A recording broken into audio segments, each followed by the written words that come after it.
اور وہاں پہ میں نے بتایا نا کہ یہ ہندو ریاست بنانی ہے انہوں نے، نان ہندوز کی وہاں پہ کوئی گنجائش نہیں ہے۔ اب ایک شدت پسند ہندو تنظیم ہے کرانتی سینا، ایک تو RSS اور BJP اور اس کے آگے نیچے پھر نئی ہیں،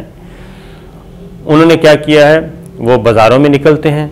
اور بازاروں میں نکل کے وہ کہتے ہیں کہ جو یہ مہندی لگائی جاتی ہے، خواتین کو کپڑے دکھائے جاتے ہیں، تو وہاں پہ وہ کہتے ہیں کہ مسلمان جو ہیں وہ ہندو عورتوں کو مہندی بھی نہیں لگائیں گے، ان کے ساتھ انٹریکشن بھی نہیں کریں گے، اور دکانداروں کو کہا جا رہا ہے کہ آپ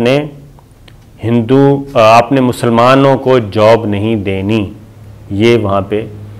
ایک باقاعدہ طور پہ جتھے بندی چل رہی ہے، اور اتر پردیش میں یہ تازہ واقعہ ہوا ہے، وہاں پہ مقدمے درج ہو رہے ہیں اور پولیس کو ہدایات ہیں سرکار کی کہ یہ جو تنظیم ہے کرانتی سینا، ان کو آپ ٹریٹ کریں ایز اے اسٹیٹ، یعنی کہ سرکاری مشینری کے طور پہ، اور یہ جو کہیں وہ کیا کریں، لہذا مقدمات درج ہو رہے ہیں۔ اور اتر پردیش میں فرقہ وارانہ لحاظ سے جو حساس ترین علاقہ ہے وہ ہے ضلع مظفر نگر، وہاں پہ بھی یہی سلسلہ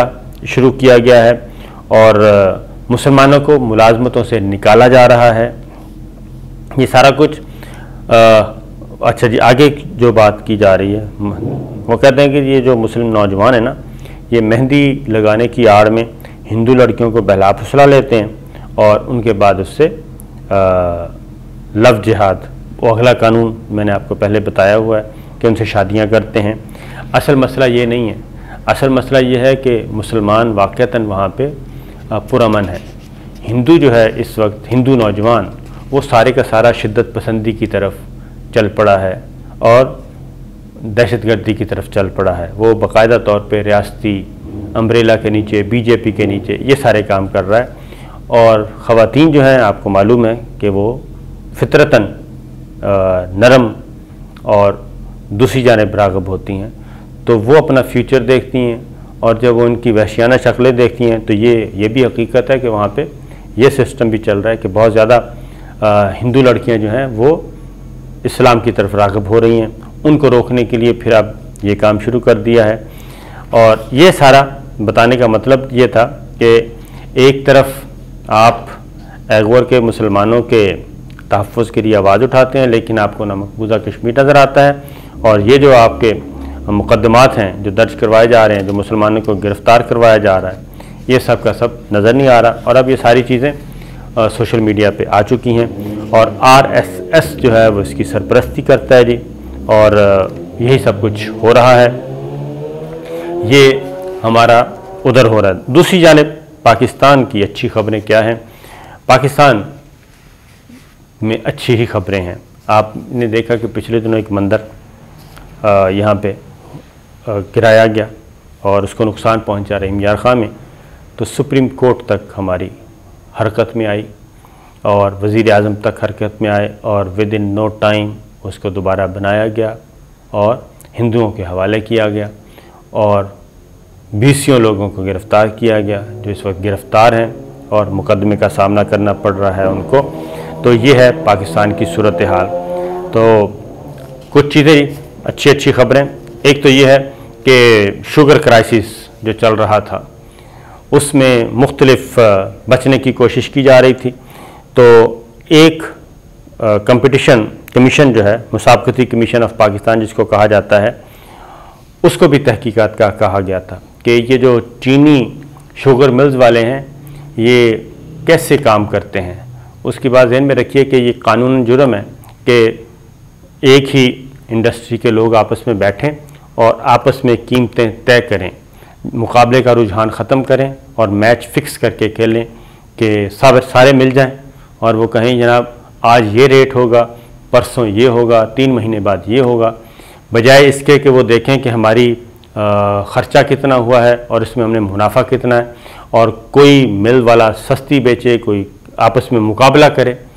یہ نہیں ہے، کوئی 20 روپے منافع لے تو کوئی 18 روپے لے، کوئی 16 روپے لے، یہ والا جو مسابقتی جو رجحان تھا وہ نہیں ہے۔ تو یہ قانوناً جرم ہے کہ گٹھ جوڑ کرنا، اس کو کہتے ہیں کارٹل بنا کے آپس میں طے کرنا، اور عوام کا جو ایک کیا کہنا چاہیے کسٹمر کا کنزیومر کا حق ہے اس کو مارنا۔ اس کے نتیجے میں تحقیقات کروائیں گئیں، ایک طرف FIA تحقیقات کر رہا ہے اور نیب بھی کر رہا ہے، لیکن مسابقتی کمیشن نے 45 شوگر ملوں کو 44 ارب روپے کا جرمانہ عائد کر دیا ہے، اور انہوں نے یہ 2 ماہ میں یہ جرمانہ ادا کیا جائے گا، تقریباً 1 بلین ہر شوگر مل کو، ایوریج بتا رہا ہوں۔ تو یہ ایک جرمانہ کیا گیا ہے، اور اس میں انہوں نے کہا گیا ہے کہ یہ جی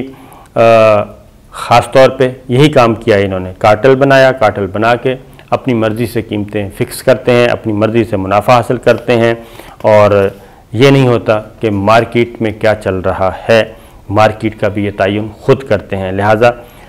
44 ارب روپے یہ پاکستان کی تاریخ کا سب سے بڑا جرمانہ ہے جو کمپٹیشن کمیشن آف پاکستان نے یہ کیا ہے، اور کارٹلائزیشن انہوں نے کہا ثابت ہو چکی ہے، اور یہ ان کے مفادات جو ہیں ذاتی مفادات کی خاطر یہ کیا گیا، کاروباری اصولوں کو مد نظر نہیں رکھا گیا۔ ایک تو یہ ہوا ہے، تو دیکھتے ہیں کتنی ریکوری ہوتی ہے۔ دوسرا PIA جو زیر عتاب تھا، سروس بند تھی، کینیڈین ٹرانسپورٹ اتھارٹی نے PIA کی سروسز کو عالمی معیارات کے عین مطابق قرار دیا ہے، تو PIA پہ سفر کرنے والے اور PIA دوبارہ فنکشنل ہو رہی ہے جی۔ اس کے بارے میں کچھ اچھی اطلاعات ہیں کہ ان کو پاؤں پہ کھڑا کیا جا رہا ہے، اور پہلے کی طرح ان کو PIA کو دنیا کی جو کیا کہنا چاہیے منافع بخش ایئر لائنز اور معیاری ایئر لائنز اس صف میں لانے کے لیے کافی محنت کی جا رہی ہے، تو لہٰذا یہ پہلا قدم تھا۔ کچھ عرصہ پہلے PIA کو بین کر دیا گیا تھا کہ ان کے معیارات ٹھیک نہیں ہیں، اب وہ سٹینڈرڈز دوبارہ، تو یہ ایک اچھی خبر ہے۔ اور دوسری اچھی خبر یہ ہے کہ قومی ذخائر جو ہیں، یعنی کہ زر مبادلہ کے ذخائر، یہ تاریخ کی بلند ترین سطح کو پہنچنے والے ہیں، اور کیونکہ IMF کی طرف سے بھی تسلی بخش رپورٹ دی گئی ہے، سرٹیفکیٹ دیا گیا ہے، 2.78 ارب ڈالر کی جو معاونت ہے وہ بھی مل رہی ہے، اس کا بھی اناؤنس ہو گیا ہے۔ لہذا توقع کی جا رہی ہے کہ یہ جو بلند ترین 19.5 ارب ڈالر کے زر مبادلہ کے ذخائر کا ریکارڈ ہے وہ آئندہ کچھ مہینوں میں ٹوٹ سکتا ہے، اور پاکستان کے زر مبادلہ کے ذخائر تاریخ میں پہلی دفعہ 20 ارب اور اس سے زیادہ ہونے والے ہیں، تو یہ ایک اچھی اچیومنٹ ہے۔ اور اس کے مطابق اس کی وجہ یہ ہے کہ اس سے اندازہ ہوتا ہے جی کہ پاکستان کی کسی بھی ملک کی اکانومی کیسی ہے، تو یہ ایک اچھا رجحان جا رہا ہے، پاکستان کی معیشت بہتری کی طرف جا رہی ہے، اور ایکسپورٹ بڑھ رہی ہے، امپورٹ کم ہے، یعنی کہ آنے اور جانے کا جو ڈالر آ رہے ہیں وہ زیادہ ہے۔ پھر ڈیجیٹل اکاؤنٹس والا چیپٹر ہے، اسی طریقے سے ہمارے وہ بھی کسی دن آپ کو بتاؤں گا کہ ہمارے جو نئے دریافت ہو رہے ہیں ہمارے گیس اور تیل کے ذخائر بھی، اس میں بھی کافی کامیابی ہو رہی ہے۔ اور پھر اگلی بات یہ ہے کہ نئے انتخابات کی تیاری کے لیے اور شفاف انتخابات کی تیاری کے لیے وزیر اعظم عمران خان نے کہا ہے کہ جی ہم ہر صورت میں جو ہے وہ الیکٹرانک ووٹنگ مشین کے تحت ہی، ٹیکنالوجی کے تحت ہی اگلا الیکشن لڑیں گے، تاکہ دنیا جو ہے وہ تسلیم کرے۔ اور army chief general Qamar Javed Bajwa سے امریکی ناظم الامور کی ملاقات، اور اس میں آرمی چیف نے واضح طور پہ پاکستان کی پالیسی بتائی، اور بتایا کہ پاکستان کی اس وقت سول ملٹری لیڈرشپ ایک پیج پہ متحد، اور جو ہے افغانستان کا معاملہ انہوں نے کہا جی کہ وہ پاکستان قربانی کا بکرا بننے کے لیے تیار نہیں ہے۔ یہ پیغام پوری دنیا میں ہر جگہ دیا جا رہا ہے، اور اس کو اب پذیرائی بھی مل رہی ہے۔ اجازت دیجیے، اللہ حافظ۔